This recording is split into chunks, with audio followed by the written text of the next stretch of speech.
말씀을 나누려고 합니다. 이 시간 하나님께서 우리에게 주시는 말씀은 사도행전 13장 1절부터 3절까지의 말씀을 세번역 성경으로 합독하겠습니다. 안디옥 교회에 예언자들과 교사들이 있었는데 그들은 바나바와 니게르라고 하는 시므온과 구레네 사람 루기오와 분봉왕 헤롯과 더불어 어릴 때부터 함께 자란 마나엔과 사울이다. 그들이 주님께 예배하며 금식하고 있을 때에 성령이 그들에게 말씀하셨다. 너희는 나를 위하여서 바나바와 사울을 따로 세워라. 내가 그들에게 맡기려 하는 일이 있다. 그래서 그들은 금식하고 기도한 뒤에 두 사람에게 안수를 하여 떠나보냈다. 아멘. 우리는 12장까지 해서 베드로를 중심한 예루살렘 교회의 성립과 성장, 그리고 핍박으로 인하여 흩어짐과 그 결과로 수리아 안디옥 교회가 세워지게 된 과정들을 중심으로 지난 시간까지 하나님 말씀을 나누었습니다. 그런데 누가는 12장 끝에서 12장 25절이지요.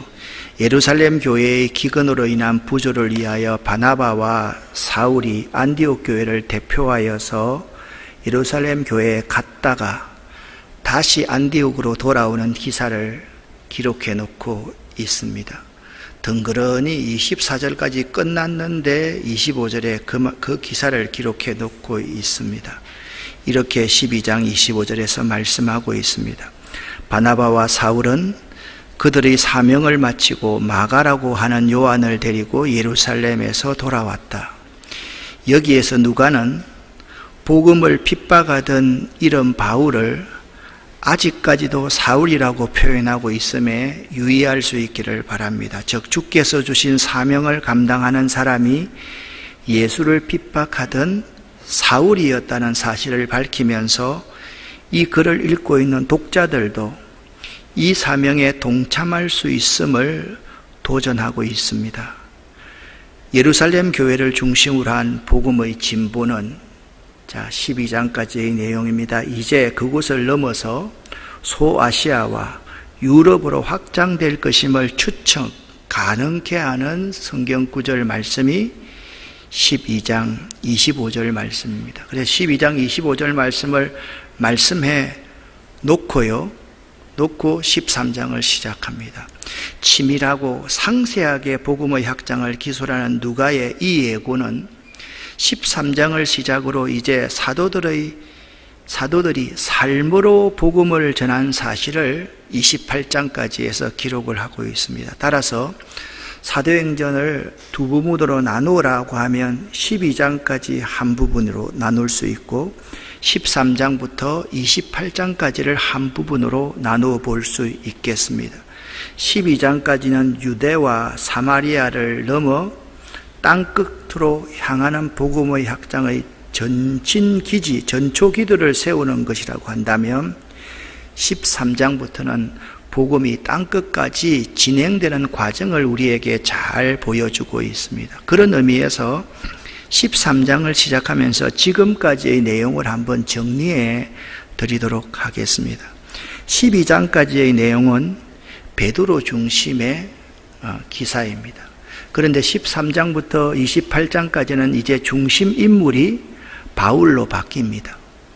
12장까지의 중심 교회는 예루살렘 교회입니다. 그런데 중심 교회가 이제부터는 안디옥 교회로 중심이 바뀌고 있습니다. 12장까지는 복음 전파에 있어서 변화된 개인 한 사람 한 사람에 의해서 복음이 전파되었는데 13장부터는 변화된 개인들이 모인 그 공동체를 중심으로 복음이 땅끝까지 확산되는 과정을 말씀해 놓고 있습니다. 그리고 12장까지 해서 예루살렘과 온 유대와 사마리아까지 수리아 안디옥까지 복음이 전파되는 과정을 기록하고 있다고 한다면 13장부터는 수리아 안디옥부터 로마까지의 복음 전파의 과정을 기록하고 있습니다.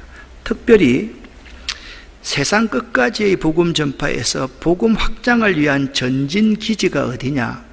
예루살렘 교회가 아니라 안디옥 교회임을 분명히 밝히고 있습니다. 여러분, 여기 내용을 지도를 한번 보시기를 바랍니다. 여기가 이제 예루살렘 아닙니까? 여기가 수리아 안디옥입니다. 왜 안디옥 앞에 수리아 안디옥이라고 하느냐? 여기 보면 길리기아 다소 위에 보면 비시디아 안디옥이라는 지명이 있기 때문에 항상 수리아 안디옥이다, 그렇게 이야기를 합니다.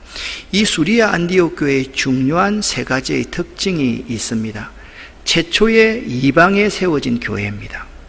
그리고 이 수리아 안디옥 교회는요, 헬라파 그리스도인들의 핍박에 의해서 스데반이 죽고 나서 7장에서 헬라파 그리스도인들이 핍박을 받았는데, 헬라파 그리스도인들이 수리아 지방까지 피신하여서 유대 그리스도인과 함께 협력해서 개척한 교회가 수리아 안디옥 교회입니다. 그리고 수리아 안디옥 교회는 이방 선교의 발원지였다.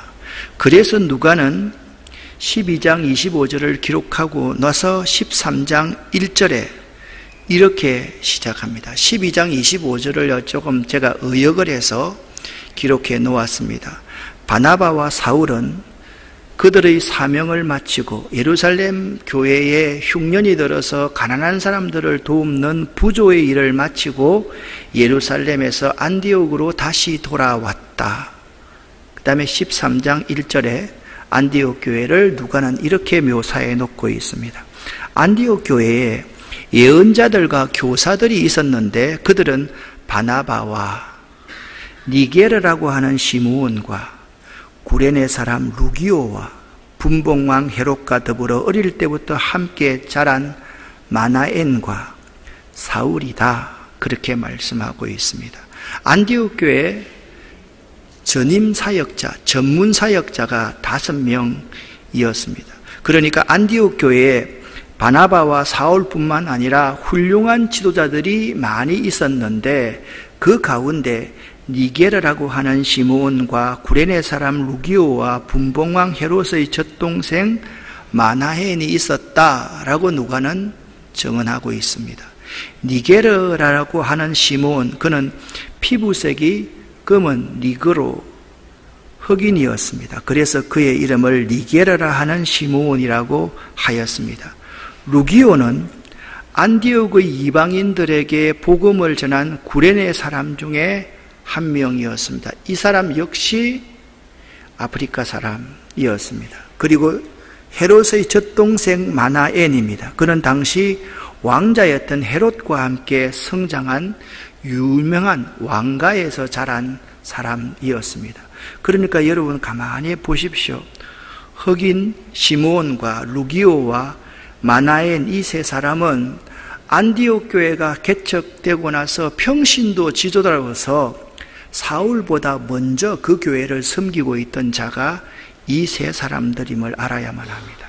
안디옥 교회에 여러 명의 선지자들과 교사들이 있었다는 1절의 말씀은 11장에서 안디옥 교회가 개척되었는데요, 11장의 안디옥 교회보다 13장의 안디옥 교회가 훨씬 더 많이 성장하였음을 보여주고 있고, 이들 5명은 설립된 지 얼마 되지 않은 안디옥 교회를 이끌어가는 중요한 직분자들, 봉사자들이었으며, 그리고 안디옥 교회는 교역자와 사역자와 직분자들이 잘 조화되어 있었음을 우리에게 말해주고 있습니다. 이 안디옥 교회가 세계 선교의 교두보가 될 수 있었던 중요한 비결이 있습니다. 안디옥 교회는요, 말씀드렸듯이 헬라파 유대인들을 주축으로 세워졌다라고 말씀을 드려서 12장까지의 중심 교회는 예루살렘 교회입니다. 그러나 예루살렘 교회는 약간의 모순이 있었습니다. 어떤 모순이 있었는가 하면 아직까지도 유대 그리스도인과 이방인 그리스도인 사이에 갈등이 있었습니다. 그리고 그 교회 가운데서 아직까지도 유대교 교리를 주장하는 사람이 있었습니다. 예루살렘 교회 교인들 가운데는 아직까지도 이방인들에 대한 편협된 생각들이 많았습니다. 즉, 하나님께서 안디옥 교회, 이 안디옥 교회를 사용하신 이유는요, 예루살렘 교회는 본격적인 이방성교회에 나서지 못하는 내부적인 한계를 가지고 있었다라는 거죠. 교인들 가운데서 여전히 할례나 율법 준수 등을 고집하는 유대 성향의 그리스도인들이 많이 있었고, 여전히 자기들이 선민이라고 생각하면서 이방인들에 대해서 마음을 닫고 있는 교인들이 많이 있었기 때문에 그들이 이방선교의 모체가 될 수 없었다라는 사실입니다. 이들로서는 이방의 복음을 전할 수가 없었던 것입니다. 교회가요, 편협되면, 교회가 율법적인 성향이 짙으면 쓰임받을 확률이 적습니다. 저는 우리 교회가 그런 교회가 아니기를 간절히 바랍니다. 또한 안디옥 교회는요, 바나바와 사울을 포함한 좋은 선지자와 교사인 지도자들이 있었습니다. 어느 시대나 좋은 쪽이든 나쁜 쪽이든 영향력을 행사하는 이들은 지도자라 이름하는 사람들입니다. 그들이 사람들을 웃게도 하기도 하고 울게도 한다는 점에서 지도자는 매우 중요한 사람들이라고 할 수가 있습니다.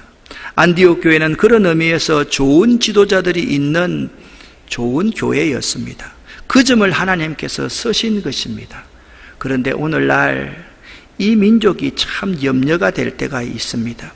국민들은 그리 좋은데 지도자들이 모두들 왜 저런지 모르겠습니다. 그저 자기 편만 생각하고 이기기 위해서는 타인의 인격을 무시하고 비난만을 위한 비난을 일삼는 지도자들, 그들을 보면서 우리 아이들이 본받을까 매우 걱정입니다.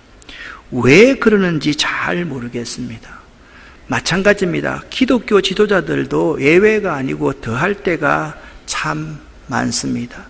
모 목사님 같은 사람, 그런 사람들은 참 기독교 복음 확장에 상당히 폐악을 끼친 사람이다라고 말씀을 드릴 수가 있습니다.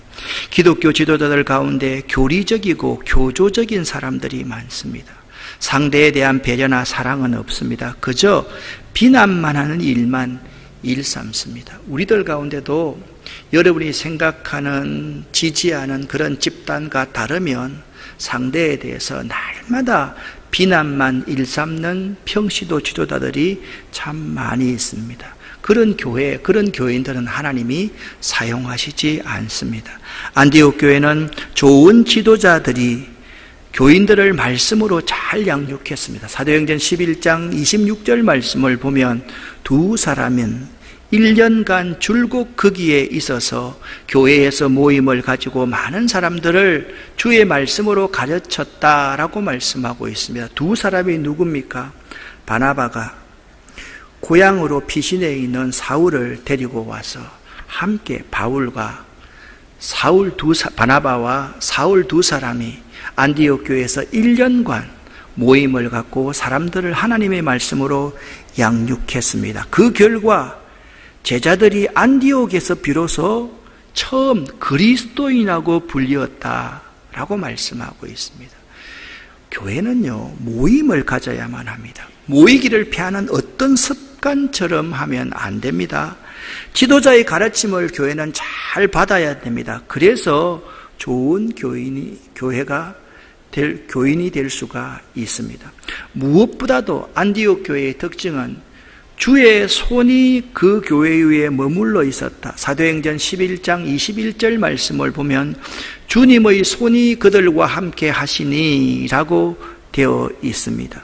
주님의 손이 그 교회에 머물러 있었기에 안디옥 교회가 세계 선교의 교두보가 될 수 있었던 것입니다. 위에서 언급한 세 가지가 있다 할지라도 주의 손이 함께하지 않으면, 성령이 임하지 않으면 하나님께 쓰임받을 수 없음을 우리는 알아야만 합니다. 정리를 해보면 이렇게 정리해 볼 수가 있겠습니다. 교회가 하나님의 쓰임을 받기 위해서는, 우리 개인이 하나님의 쓰임을 받기 위해서는 첫 번째, 쓰임 받기에 합당한 그릇이 되어야만 합니다. 폐쇄적이고 다른 사람을 용납하지 못하면 쓰임 받을 수가 없습니다. 스펙트럼이 넓어야 합니다. 어떤 사람들도 들어와서 자리매김할 수 있는 그릇이 될 수 있어야만 합니다. 좋은 지도자가 되어야 하고 잘 훈련된 좋은 교인이 되어야 하고 주의 손이 함께 해야지 하나님께 쓰임받을 수 있음을 기억할 수 있기를 바랍니다. 우리 교회가 하나님께 쓰임받기를 원합니다. 아멘. 우리 교회가 안디옥 교회처럼 세계 선교의 교두보가 되길 원합니다. 아멘. 그러기 위해서 우리 교회가 어떻게 해야만 할까요? 오늘 사도행전 13장 2절과 3절에 이렇게 말씀하고 있는데 2절 말씀을 제가 읽어보겠습니다. 2절을 읽기 전에 사도행전 13장은 사도행전의 새로운 전환점이다 라는 말씀을 드렸습니다. 복음이 예루살렘과 유대를 거쳐 땅끝까지 뻗어가면서 복음의 센터가 새롭게 등장하는데 그곳이 바로 안디옥 교회입니다. 선교적 관점에서 보면 예루살렘 교회 중심의 사역이 안디옥 교회 중심으로 옮겨져 갑니다. 촛대가 안디옥 교회로 옮겨지게 된 것입니다. 안디옥 교회는 우리가 꿈꾸는 교회입니다. 지구상의 모든 교회가 벤치마킹 해야 될 롤 모델의 교회가 안디옥 교회가 아닌가 생각합니다. 2절 말씀에서 안디옥 교회는 어떤 교회였습니까?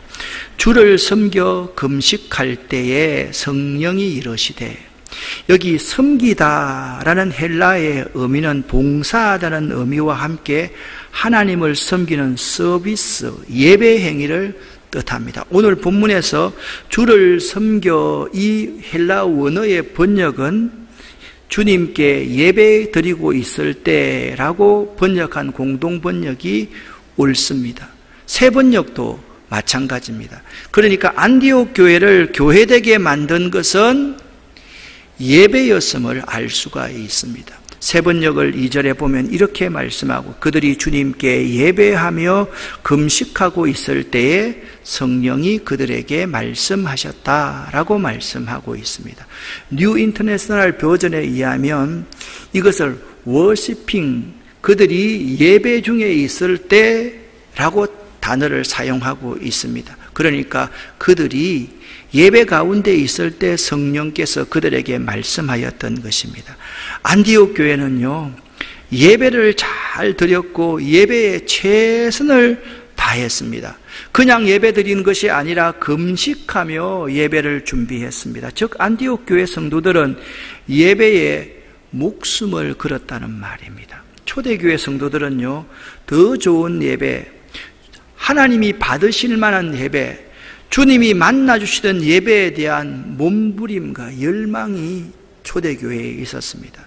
지금도 선교지에 가보면 그들이 예배를 드리는데 우리는 60분만 지나면 그때부터 온몸을 막 뒤틀기 시작하지 않습니까? 그죠? 시계 보고 이렇게 하는데 예배를 드리는 기본이 2시간, 3시간, 어떨 때는 4시간 찬양하며 예배를 드립니다. 처음에는 그 4시간 예배 드린다 그러면 처음에는 그냥 입이 쩍 벌어져가지고 어떻게 할까 싶은데 함께 예배를 드리다 보면 성령이 역사하심을 느끼게 됩니다. 그래서 우리들은 그곳에서 많은 도전을 받습니다. 그러나 성령이 충만하지 않는 사람들은 그런 예배가 길다고 지겹다고 왜 저렇게 드리는지 모르겠다고 비판을 합니다. 안 좋게 생각합니다. 아닙니다, 여러분. 그들은 있잖아요, 예배에 목숨을 거는 몸부림, 열망이 있는 사람임을 알아야만 하는 것입니다. 이렇게 안디옥 교회가 금식하면서 집중하여 예배를 드릴 때 그 안디옥 교회에 어떤 일이 일어났습니까?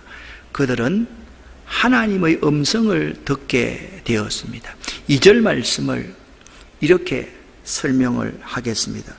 안디옥 교회 교인들이 금식하며 예배드리고 있을 때 성령께서 말씀하셨습니다. 내가 불러 시키는 일을 위하여 바나바와 사울을 따로 세우라 라고 성령께서 말씀하셨습니다. 그러니까 안디옥 교회는요, 사람이 말하는 교회가 아니라 하나님께서 말씀하시는 교회였습니다. 이 하나님의 말씀을 잘 청종하여 받드는 교회가 안디옥 교회였던 것입니다. 요한계시록에 7교회가 나오지 않습니까? 그때 주님께서는요, 항상 이 말로 끝맺음을 하고 있습니다. 성령이 교회들에게 하시는 말씀을 들을지어다 라고 마무리합니다. 이것이 시사하는 바가 매우 큽니다. 교회는요, 성령께서 하시는 말씀을 듣지 않으면 안 되는 것입니다. 교회는요, 사람의 말이 우선되는 곳이 아니라 하나님께서 말씀하시는 곳이 되어야만 하는 것입니다. 그렇다면 성령께서 하신 말씀이 무엇입니까? 2절과 3절을 제가 읽어보겠습니다.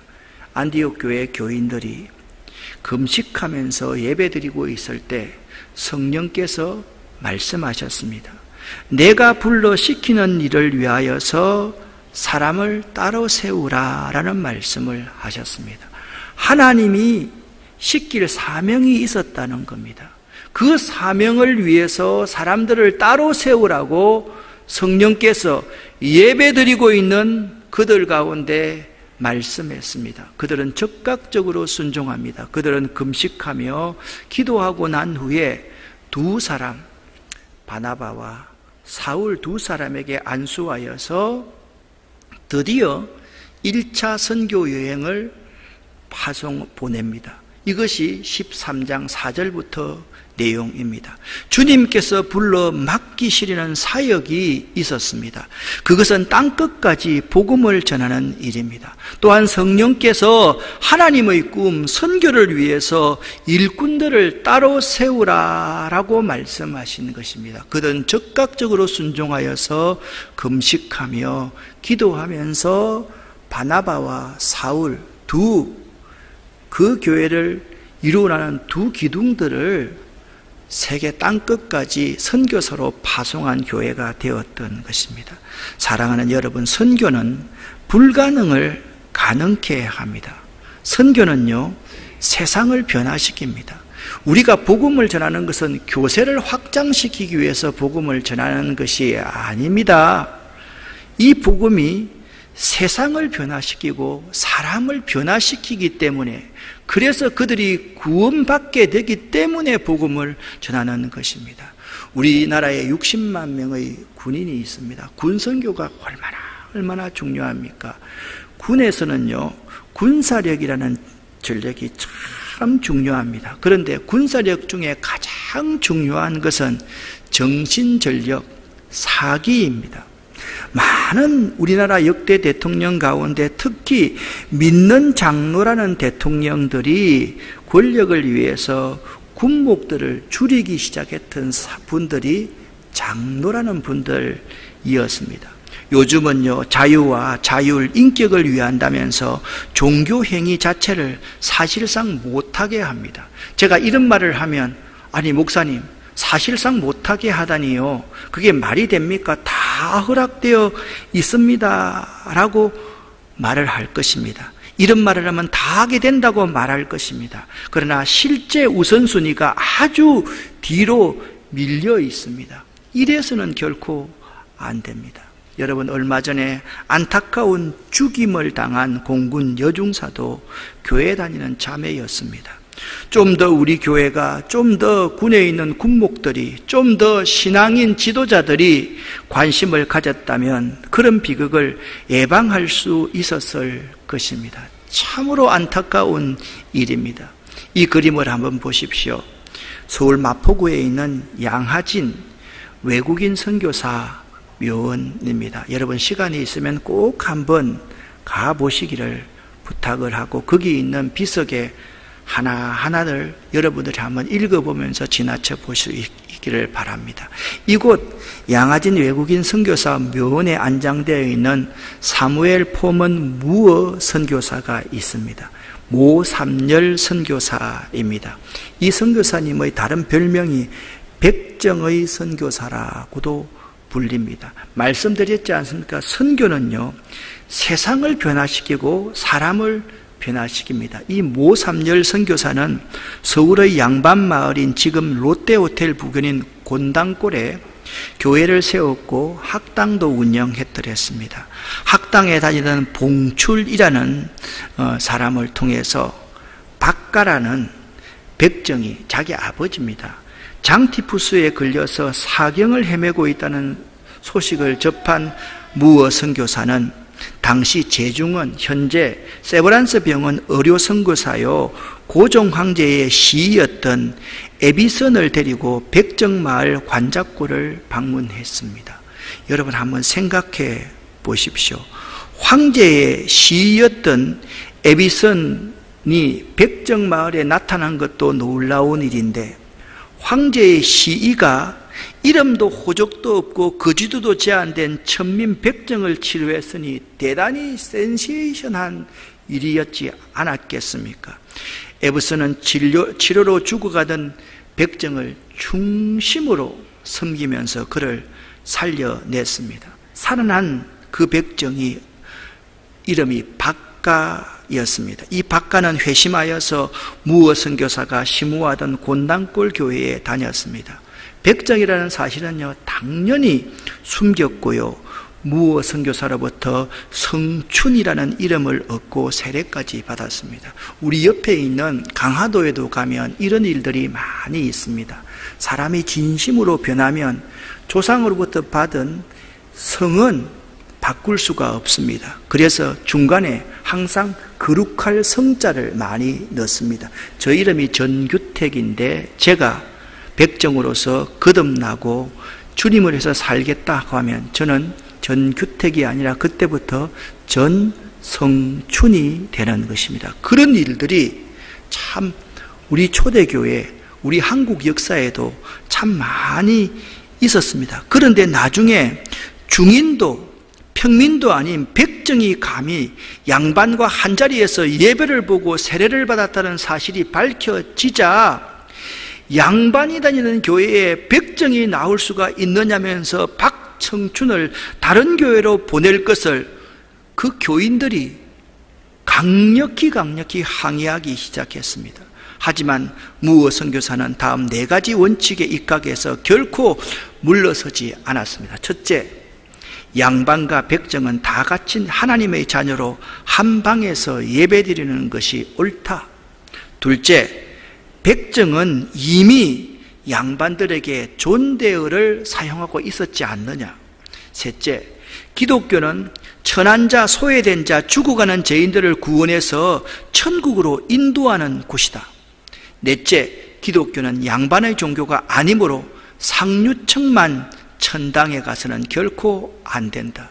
결국 양반 교인들은요, 홍수문골에 교회를 따로 차려서 나갔고 박성춘과 무어 선교사는 서울 근교를 다니며 백성들을 전도하여 곤단골 교회로 많은 사람들을 인도하여서 교회에 백정들과 천민들이 가득하자 홍수문골 교회 교인들은 그 교회를 이렇게 불렀다라고 교회사에 나와 있습니다. 첩장교회다라고 불렀습니다.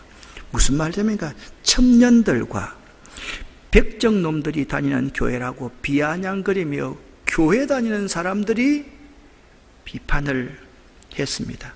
그러나 3년 후인 1898년 가을에 곤단골 교회에 화재가 나서 분리되었던 홍수문골 교회와 다시 합하여서 백전과 양반이 함께 예배드리던 중앙교회로 거듭났습니다. 이후에 이 중앙교회는 1905년 8월에 예배당을 지금 인사동으로 옮겨 성동교회가 되었습니다. 놀라운 것은 1911년 성동교회의 첫 장로 선거에서 백정 박성춘이 초대 장로로 선출되는 놀라운 사건이 벌어졌는데, 지금으로 생각하면 아무것도 아니지만 그 시대로 보면 이런 놀라운 기적이 일어날 수가 없었던 기적입니다. 3년 후에 왕손이던 이재영도 같은 성동교회에서 장로로 안수를 받았습니다. 이처럼 우리나라 초기 기독교 역사에서 선교사들이요, 반상의 차별, 잘못된 질긴 역사와 전통, 간섭을 끊어내는 것에 힘을 다하는 다할 수 있었던 것은 바로 예수 그리스도의 복음이 그들에게 전거되었기 때문입니다. 여러분이 곤장교회 교회와의 모습과 비슷한 교회가 안디옥 교회 아닙니까? 예루살렘 교회의 성도들은 안디옥 교회 교인들을 이해하지 못하는 사람들이 아직도 많이 있었습니다. 저들은 할례도 받지 않았다. 저들은 이방인들이 아니냐. 그렇게 흉을 보면서 그들을 지적하는 사람들이 많았기 때문에 그들 스스로가 하나님께 쓰임받을 수 없었음을 우리는 기억할 수 있어야만 됩니다. 사랑하는 여러분, 선교는요, 복음 전파는 세상을 변화시키고 그 나라를 변화시키고 그 공동체를 변화시키고 그 개인을 변화시키고 이 사회에서 일어나서는 안 되는 비인격적인 일을 인격적으로 바로잡는 일을 바로 이 선교의 역사가 해내고 있었다는 사실을 역사가 우리들에게 잘 증언하고 있는 것입니다. 사랑하는 성도 여러분, 누가 문서에서 좋은 교회란 지금까지 두 가지를 말씀을 드렸습니다. 복음적이고 성경적인 교회가 누가는 좋은 교회라고 말했습니다. 그리고 기도하는 교회가 좋은 교회라고 말했습니다. 13장부터는 좋은 교회에 세 가지가 더 추가됩니다. 좋은 교회란 예배에 목숨을 거는 교회가 좋은 교회라 말하고 있습니다. 좋은 교회는 사람의 말이 앞서는 교회가 아니라 성령께서 말씀하시는 교회, 사람들은 성령께서 말씀하시면 아멘으로 적극적으로 순종하는 교회가 좋은 교회다라고 말씀하고 있습니다. 좋은 교회는 복음을 땅끝까지 전하는 선교하는 교회입니다. 오늘날 우리 사회에서 이렇게 형편없는 일들이 많이 일어나고 있는 것은 우리들이 예수 그리스도라는 이 인류의 구원자, 인류를 해방시킨 분을 증거하지 않기 때문에 이런 일들이 편만하게 주변에 독버섯처럼 일어나고 있다는 사실을 기억할 수 있어야만 될 것입니다. 세계 지도입니다. 70억의 사람이 흩어져 있습니다.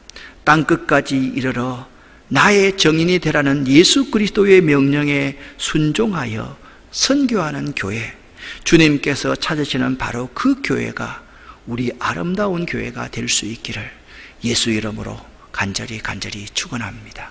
기도하겠습니다.